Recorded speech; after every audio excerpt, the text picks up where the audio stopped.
सम्मानित मंच, आगे सरक जाए, बैठ जाए, आगे सरक जाए, जगह भर दो, एक गैप भर दो। आप लोग आगे सरक जाओ, गैप भर दो। सरकिए सरकिए।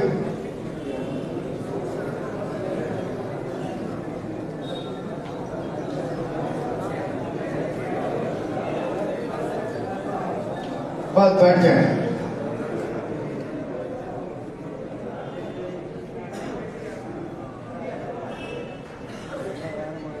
भारत माता की। सम्मानित मंच, मेरे सामने उपस्थित महानुभाव, नौजवान मित्रों, अभी अनिल जी का भाषण आपने सुन लिया। समरौता की घटना के बारे में आप सबको पता है। 13 नवंबर को समरौता गांव में जो कुछ हुआ, उसका वर्णन नहीं किया जा सकता।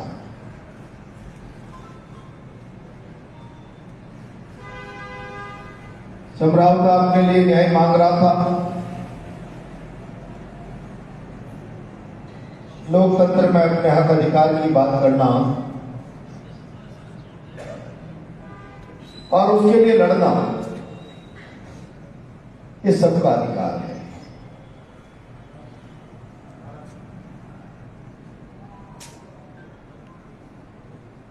समरौता ने कोई गुनाह नहीं किया।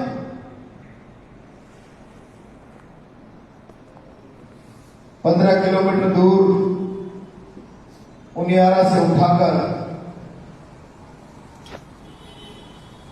खेती किसानी तहसील के काम के लिए देवली जाना पड़े।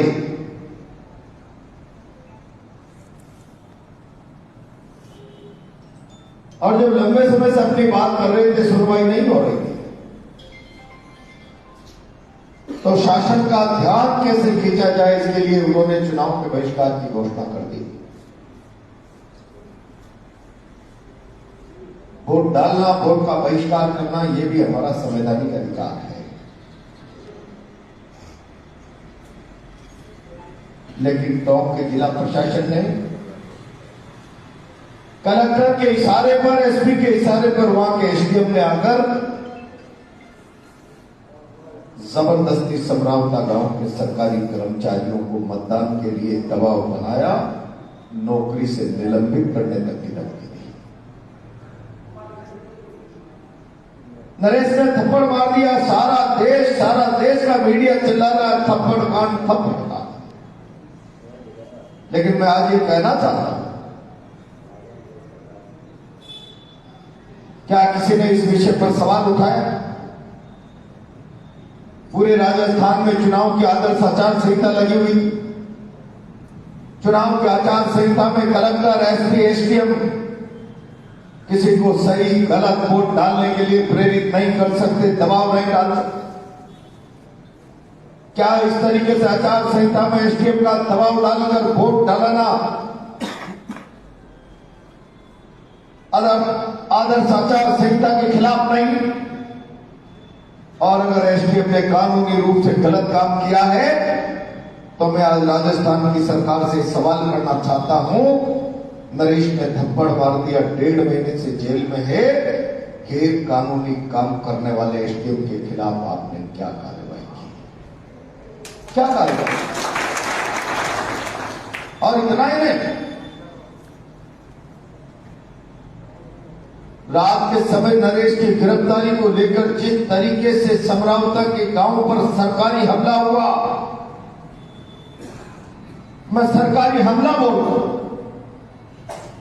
मैं जाके आया हूं, मैंने मेरे जीवन में इस तरीके की घटना नहीं देखी। अखबारों में पढ़ा, इतिहास के पन्नों में पढ़ने को मिलता है, जलियांवाला बाग बाग में लोग मीटिंग कर रहे थे, अंग्रेजों की पुलिस आई, गोलियां चलाई, लोगों को मौत के घाट उतार। पढ़ने को मिलता, जल जंगल जमीन पर आदिवासी का अधिकार है। मानपुर में, मानगढ़ में आदिवासी मीटिंग कर रहे थे, अंग्रेजों की पुलिस आए, गोलियां चलाए, आदिवासियों को मौत के घाट उतार दिया। लेकिन लोकतंत्र में मैंने मेरे जीवन में ऐसी घटना नहीं देखी कि लोग समरावता गांव की चौपाल पर बैठकर भजन संध्या का आनंद ले रहे हैं, भोजन कर रहे हैं, पंगत बनाकर माताएं बहनें भोजन कर रही है, और भजन लाल की सरकार की पुलिस आती है, लाठियां चलाती है, गोलियां चलाती है, आंसू गैस के कट्टे भर भर के गोले इकट्ठे गांव के लोगों ने कर लिए, और गांव छतों से कूद कूद कर, तालाब में कूद कूद कर अपनी जान बचाता है। जो पकड़ में आता, हाथ पैर तोड़ दिए जाते हैं, जेल में डाल दिए जाते हैं, और खड़ी हुई लोगों की गाड़ियां जला दी जाती है, लोगों की संपत्ति जला दी जाती है। ये तो सुना हमने आजाद भारत, दो लोगों में झगड़ा हो गया, एक दूसरे की मोटरसाइकिल जला दी, तोड़ फोड़ कर दिया। लेकिन ये कभी नहीं सुना कि पुलिस आई और लोगों की संपत्ति में आग लगा दी, संपत्ति को स्वाह कर दिया। समरावता में आम गरीब लोगों की मोटरसाइकिल, कार, जीप, करोड़ों रुपए की संपत्ति को आग लगा दिया, करोड़ों रुपए की संपत्ति। कौन जिम्मेदार है? मैं सवाल करना चाहता हूं। आज 50 दिन से अधिक का समय हो गया, लोग जेलों में बंद है, कोई बोलने वाला नहीं।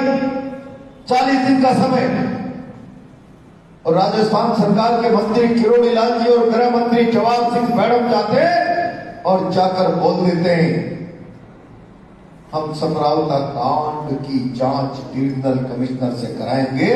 मैं पूछना चाहता हूं बंधु, एसडीएम ने अपराध किया, कलेक्टर ने अपराध किया, उसकी जांच संभागीय आयुक्त करेगा तो परिणाम क्या आएगा? क्या अफसर के खिलाफ अफसर जांच दे सकता?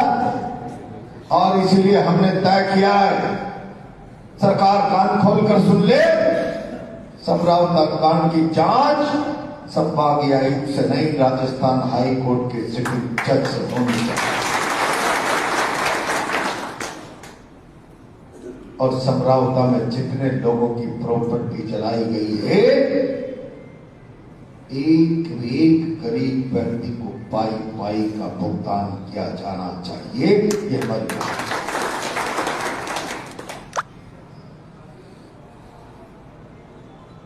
धाड़े पाट कर माता बहनें रोने लगी। बता नहीं सकते शरीर के किस किस पार्ट पर लाठों के निशान थे। हाथ बता सकते हैं, पैर में चोट लगी बता सकते, माथे पे लगी है टांके बता सकते।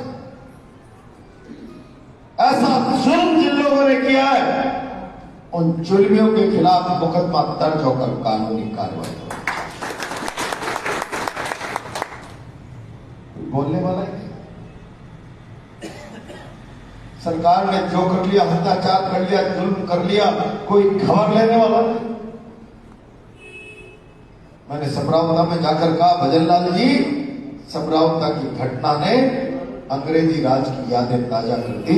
ऐसा लग रहा है जैसे राजस्थान में भारतीय जनता पार्टी का नहीं, कोई अंग्रेजों का राज कायम, अंग्रेजों का राज कायम। और इसीलिए मैं आज आया हूं। आप मान करके चलिए मित्रों, अभी ये पानी को लेकर बात कर रहे थे अनिल जी, क्या बात कर रहे हैं?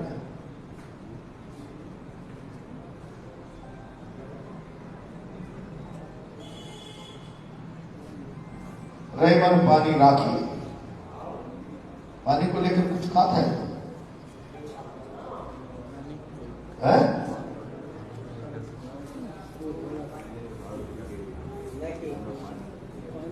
आड़ोती के लोगों में कितना पानी है, कहा था ना? हमारा पानी मर गया। इतना बड़ा अन्याय हो जाए, लोग चुपचाप सहन कर जाए। और इसलिए रविदास जी ने कहा था, रहीमन पानी राखिए फिर पानी सब सोन, पानी बिना न उभरे मोती मानस चोर। अगर पानी नहीं है आग में तो मनुष्य नहीं बन सकता। जीता जागता जानवर जरूर हो सकता है। पानी है तो नेकदिली है, शर्मिंदगी है, इंसानियत है। और इसीलिए अगर हमारा पानी मर गया हो तो कुछ नहीं कहना। पानी जिंदा है तो फिर जिंदा हो तो जिंदा होने का सबूत देना चाहिए। और इसीलिए 29 तारीख को नगर कोर्ट में पूरे राजस्थान की आवाज गूंजनी चाहिए।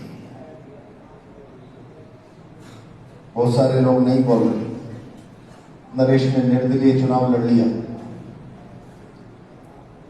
पॉलिटिकल पार्टी के लोग भी नहीं बोल रहे। पर मैं इकलेरा के लोगों से कहना चाहता हूं, मत बोलो। नहीं बोलोगे, समझौता के साथ न्याय की बात भी मत करो। लेकिन मैं एक सवाल आपसे पूछना चाहता हूं। 25 साल से जो व्यक्ति संघर्ष कर रहा हो नौजवानों के लिए, समझौता के लिए संघर्ष करना क्या उसका गुनाह होंगे?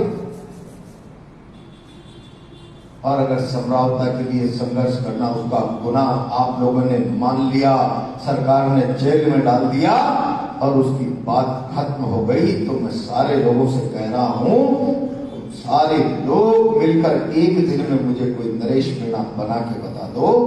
नरेश मीणा 25 साल का बना हुआ, तुम नहीं बोले तो खत्म हो सकता है, लेकिन तुम सारे लोग मिलकर नरेश नहीं बना सकते।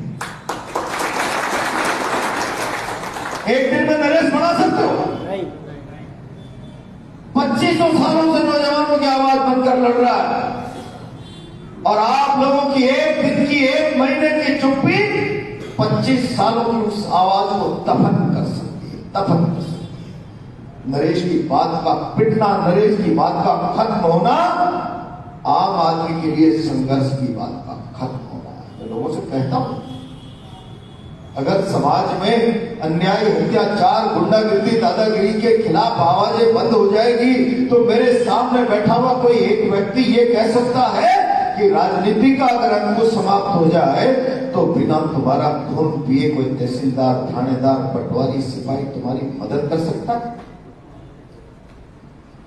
जब व्यवस्था का आचरण लोगों के खून पीने का बन गया, बेईमानी का बन गया, तो इस बेईमानी की व्यवस्था के खिलाफ लोगों के बीच में कभी कभी इनकलाब भी गूंजता रहना चाहिए, ताकि बेईमानों पर अंकुश लगे। नरेश की बात खत्म हुई तो बेईमानी पर अंकुश खत्म होगा, अत्याचारों पर अंकुश खत्म होगा, तुम्हारी बात खत्म होगी। और इसलिए आज तो नरेश और समझौता की बात नहीं, बात आम आदमी के साथ न्याय और इंसाफ की बात है। अगर आपको लगता है पानी जिंदा है तो जिंदा होने का सबूत मैं मांगना चाहता हूं। 29 तारीख को नगर कोर्ट में आएंगे सब लोग, इसी का न्योता देने आया हूं। कोई नहीं बोल रहा था, मुझे लगा प्रहलाद गुंजल अगर तू भी नहीं बोला तो नरेश की बात खत्म हो जाएगी। परिणाम जो भी होगा भुगतेंगे, लेकिन 29 तारीख तक भी अगर सरकार के कान में जू नहीं रहेंगी तो फिर सरकार को कहेंगे समझौता के साथ तुमने अत्याचार कर लिया, अत्याचार हम पर भी कर लेना। नगर कोर्ट के बाद जयपुर का रास्ता नापेंगे, जयपुर का रास्ता। 29 नगर कोर्ट सरकार ने समय रहते न्याय की बात मंजूर नहीं की तो अगला कार्यक्रम जयपुर की राजधानी में, उसका भी मन बनाकर आप लोगों को तैयार रहना